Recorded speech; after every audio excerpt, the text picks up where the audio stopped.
And we are back. For those who are just joining us, hello. Welcome to OhTalks Live this Friday. My name is Audrey Siek. I'm a show host and producer here at OhMyHome, and we are very excited to be talking about landed homes today. For those who have just joined, I did go through how we arrived at this topic, but basically we held a poll on Monday, and between the two options, whether you would prefer to live in a landed home or live in a condo, and 59% of you picked landed homes. I picked landed home myself, so I totally understand. We wanted to get through the availability, price, and types of landed homes that are available in Singapore, and hopefully answer more of your questions about landed homes as well. We also know that the way we phrase the question, which is which would you rather live in, it also includes a bit of like a wish list element, like maybe you would love to live in a landed home, maybe you're just intrigued by the idea, or maybe you're actually thinking about buying and investing in a landed property. Whatever the case is for you, we're happy to try to address as many of these questions as possible. And we do have some visuals as well today, like I mentioned, and hopefully that would give you a better idea of what we're dealing with. So if you look at your screen, we have some slides ready for you. So I do want to answer a question from Hannah David. Hi, Hannah. Thanks so much for joining us. She asked, there are many different types of landed homes. Can you please go through some of them? Absolutely, Hannah. We do plan on doing that. So if you take a look at the slide right here, we actually have listed out 6 types of landed properties in Singapore. We have terrace houses, semi-detached houses, cluster houses, bungalows, GCBs, and of course, we have shop houses. Many people don't think about shop houses, so we will be going into that. We'll try to go down the list really quickly and give you a little bit more detail as to what each property has to offer and what they entail. We will also be going through some of the housing areas, but let's save this a little bit for a little bit later. So let's start with terrace house. So terrace houses are generally a row of houses, usually at least 3 houses, joined by a common wall. We do have a picture back here. So as you can see, there is a wall and it's all being joined, and usually there are at least 3 in that row. I do believe we have a question from Shannon. Hello, Shannon. Don't terrace houses come in multiple different sizes and type? What's the difference? Hi, Shannon. Happy Friday. And yes, you are absolutely right. We're perfect timing. We're actually about to go into that. There are actually 2 types of terrace houses. There is type 1 and type 2. So let me just go through that real quickly with you. Type 1 terrace house is usually bigger than type 2. A lot of people don't know this. There's a minimum plot size of terrace house type 1, and that is about 150 square meters. If you're more familiar with square feet, we're talking about 1,600 square feet. That is the minimum plot size for a type 1 terrace house. And there's also a minimum plot width of 6 meters.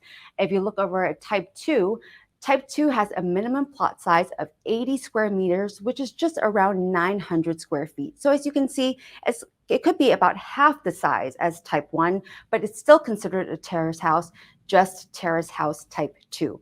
It also has a plot width of 6 meters. So hopefully that gives you a better idea of what terrace houses are like. So don't forget, there's type 1 and type 2.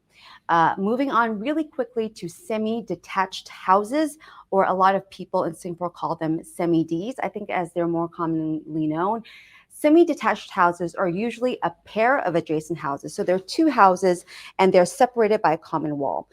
It's good to note that the common wall could be either side by side or they could be front to back. So as long as the 2 houses are joined by a common wall, which is either back to back or side by side, those are still also considered semi-detached houses.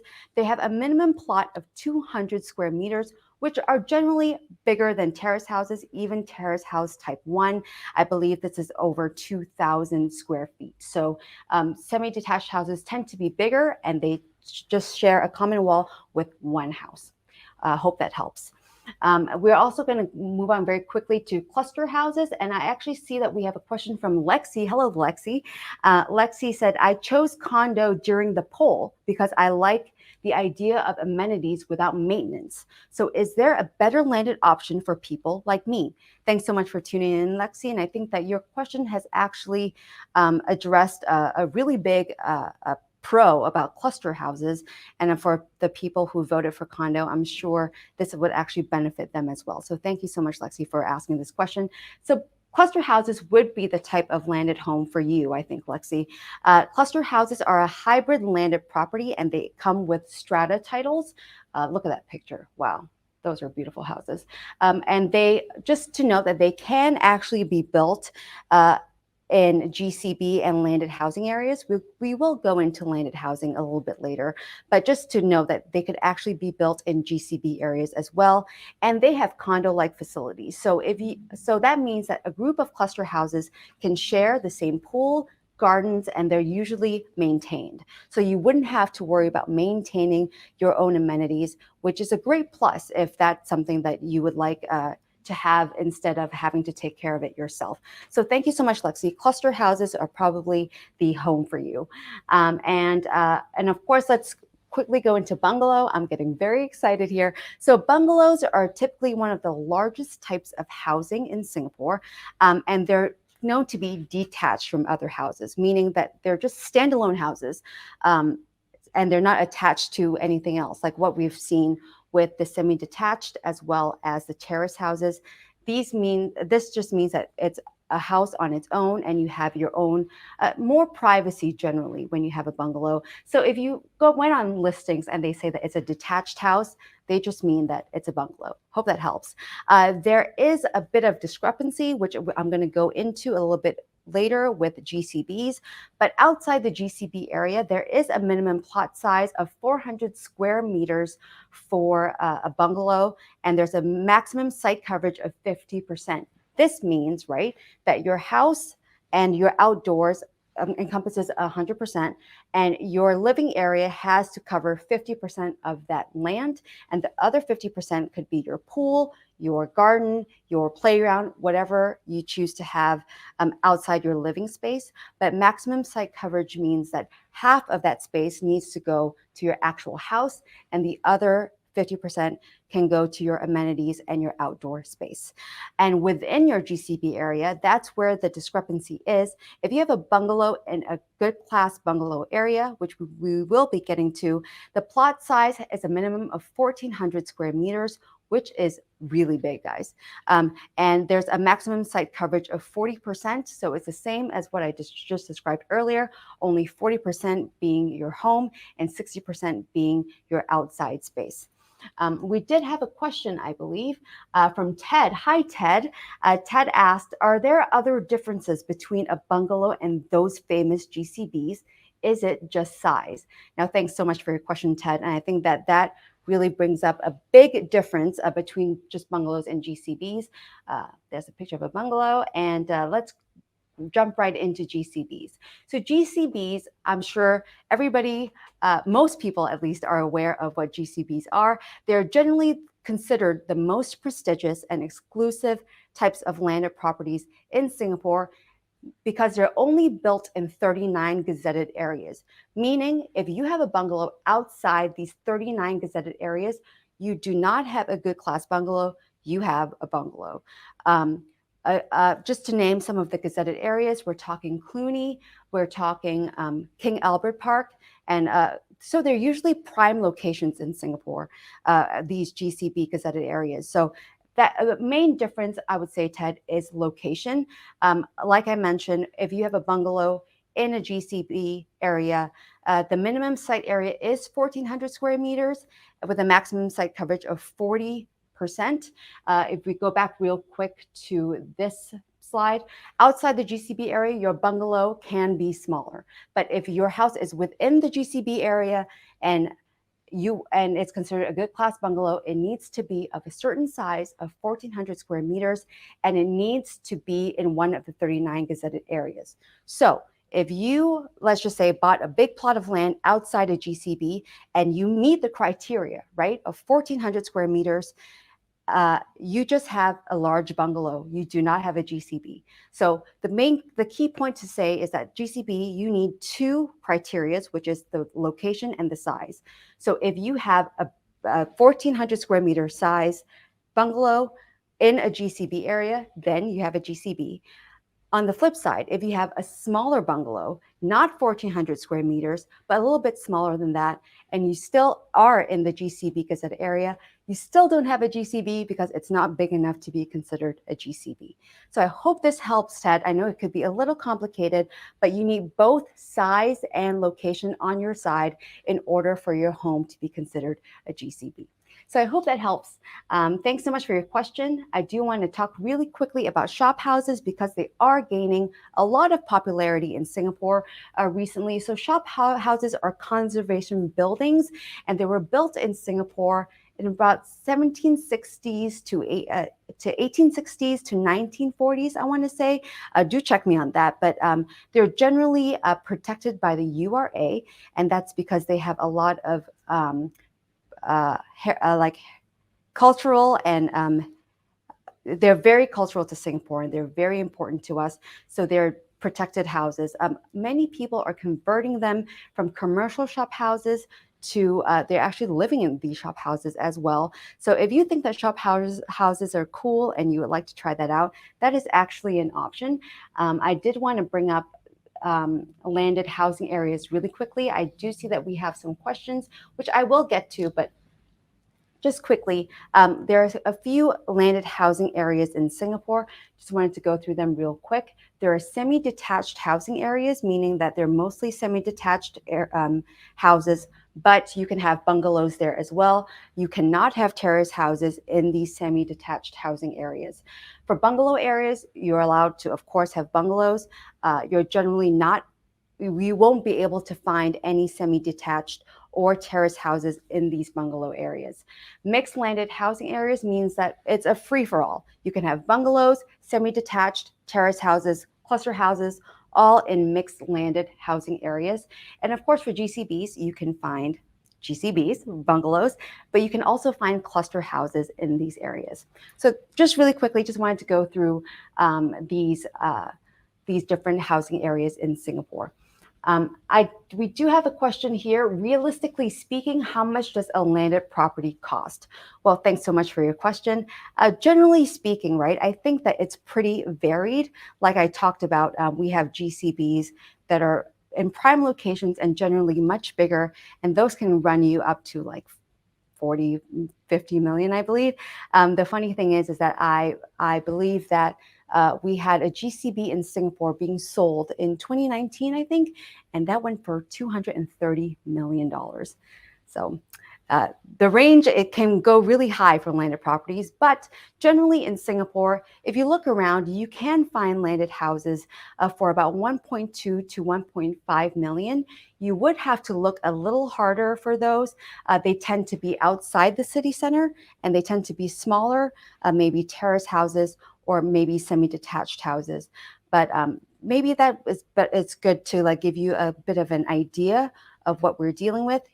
And if to put things into perspective, right, we have had HDB flats in prime locations sell for over $1 million. So you can actually find a landed property within 1.2, 1.5 million. So it's not that much more expensive. If that's a goal of yours, that's something you can definitely look into. I did want to bring up a question that we had from one of our followers on Instagram. He actually commented on one of our posts, and he asked something along the lines of, he lives in London. I believe his name is Tom. Hi, Tom. Tom said, "Oh, I live in London, and I've seen the movie Crazy Rich Asians, and I'd like to know what kind of property is being featured on Crazy Rich Asians." Oh, I believe that it's popped up on the screen. He's always been curious about the types of properties in the movie and what types of property are featured. Now, Tom, that's a great question. Thank you so much. Crazy Rich Asians was definitely such a huge hit, right, globally. And when I was living in the US, I got so many questions about that movie. And of course, people asked about the beautiful houses that were featured there. So I looked this up, Tom. And unfortunately, I think that both of the houses that you're referring to are actually not in Singapore. They're in Kuala Lumpur in neighboring Malaysia. But if you're talking about the real super affluent in Singapore, I'm very glad that we went through GCBs with you guys already. I think that would be the option for many of them. Like I said, 2019, $230 million for that space on Nassim Road. So if I had to guess, Tom, I would say that GCVs are probably the best bet for your question. But thanks so much for your question. I believe that many of our international viewers possibly really connected with this question. So we're very, very happy that you asked that. And I just wanted to answer a couple more questions really quickly. We have a question from Kausalya. I'm so sorry if I mispronounced your question. Hi, thanks so much for joining us. She asked, how widely available are landed homes in Singapore as compared to condos? Now, that's a great question. So generally speaking, because Singapore is a small country, we don't have as many landed homes and properties as I think that many of us would like. I believe there are about 70,000 landed homes in Singapore and about double the number of condos. So it's definitely going to be a little bit more of a challenge, I think, if you're looking for a landed home as opposed to a condo. Condos are definitely more widely available. Just to put it into perspective for you, I think that 5% of the Singapore population live in landed homes. So it's a very small, exclusive portion of the people. And I hope that answers your question. I think that condos are definitely more available in Singapore, just basically due to size restrictions, but for cost as well. And I hope that gives you a better idea. Thank you so much for your question, Kosala. And we have a question from Veronica. Many Singaporeans dream of living in a landed home.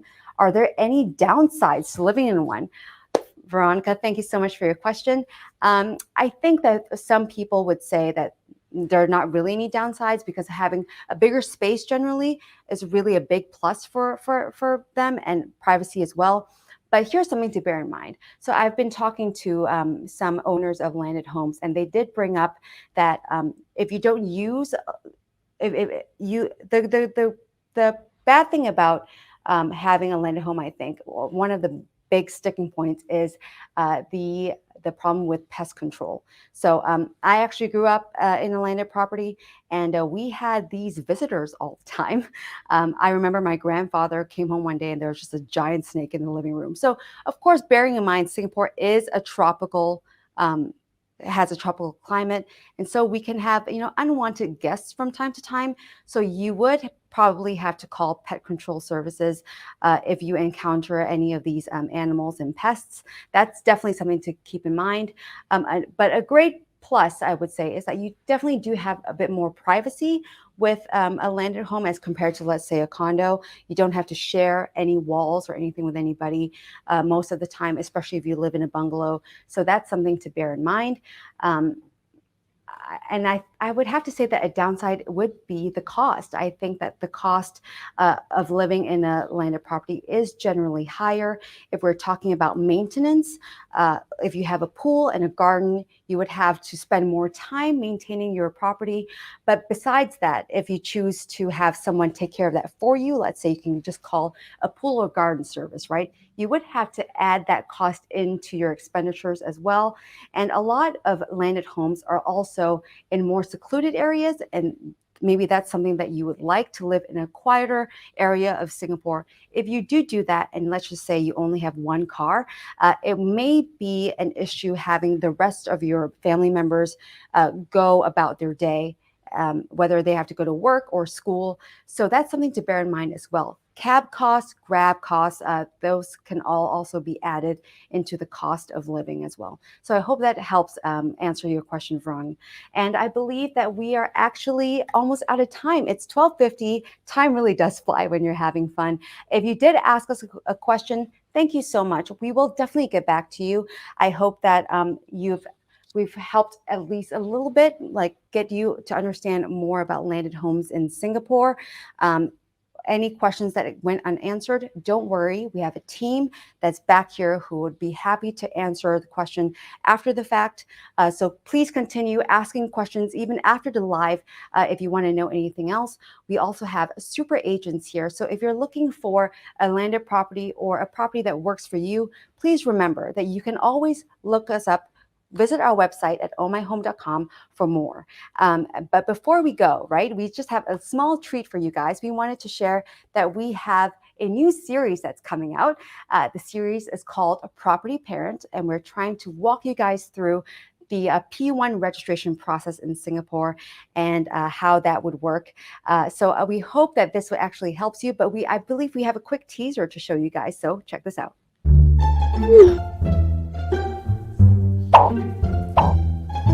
Yay, he got in! He got in! We know being a parent is hard enough as it is. And in Singapore, when it comes to schooling, you may have to take on yet another more stressful task. What? Moving. Property Parent is a brand new series that hopes to make it just a little easier on you. Let us do the research and we'll break it down for you in easy steps. Get ready to be homeschooled with OhMyHome. And we're happy to say that episode 1 is actually coming out today in a few hours, I believe, at about 5 p.m. So be sure to look out for it and to watch it. It's going to be available on YouTube, Instagram, and Facebook. And with that, we want to thank everybody for joining us. We hope that this conversation has helped you guys. If you have any questions, please, again, feel free to ask us and shoot us a note, and we will get back to you guys as soon as possible. And with that, we want to say thank you again, and we hope to see you guys next week. Bye, everybody. Hey guys, it's Audrey, show host at OhMyHome, and we are so excited to be introducing to you our new weekly live talk show, OhTalks, launching in October. Every week we'll be talking about a new property topic of your choice, but we need your help. Every Monday, we're going to be going on social media to ask you to pick from 2 hot topics. And then on Fridays, we'll go live to answer frequently asked questions, but also whatever you want to know, live on the fly. From new launches to BTO delays to step-by-step guides, come join us starting October. We'll be going live every Friday on Facebook and Instagram. Don't forget to take our polls on Mondays, and we'll see you on Fridays.